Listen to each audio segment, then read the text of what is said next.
Hi friends, இந்த பாருங்கள், Thoothukudi harbour பீச்சில் தான் இன்றைக்கி மீன் வாங்கிட்டு வந்தாங்க. கடற்கரையில் கூறு வச்சு விற்றுக்கிட்டு இருந்திருப்பாங்க போல இருக்குது. நம்ம அங்கே போனால் ஃப்ரெஷ்ஷான மீன் கிடைக்கும்னு தான் போவோம். பார்த்துக்கோங்க, மழை நேரம் வேறு.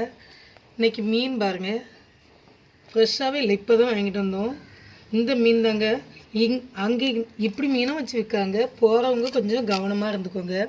நம்ம மீனை செவலத்தை தூக்கி பார்த்தா தான் தெரியும். நம்ம கடற்கரையில்னோடனே கண்ணை மூடிட்டு வாங்கிட்டு வந்துடுவோம். இந்த பார்த்திங்களா மீன், பார்த்திங்களா பழைய மீன், கண்ணுமே கொஞ்சம் பழசாக தான் தெரியுது. இதுனா இன்னொரு போட்டில் வாங்கின மீனை பாருங்கள். ஃப்ரெஷ் மீன் எப்படி இருக்குது பாருங்கள். இந்த இப்படி சிவப்பாக இருக்குது பாருங்கள் இந்த மீனோட செவலெல்லாம். ஆனால் இந்த மீனோட செவலம் அவ்வளோவுமே பாருங்கள், கண்ணை பாருங்கள் சிவப்படிச்சிட்டு லேசாக சிவப்படிச்சிருக்கு. வெள்ளையாக இருக்குது பாருங்கள். கொஞ்சம் பார்த்து வாங்குங்க. அங்கே போனாலுமே ஃப்ரெஷ்ஷான மீன் கிடைக்கும்னு ஏமாந்துடாதீங்க. பிடிச்சிருந்தா கமெண்ட் பண்ணுங்கள், லைக் பண்ணுங்கள். Bye bye.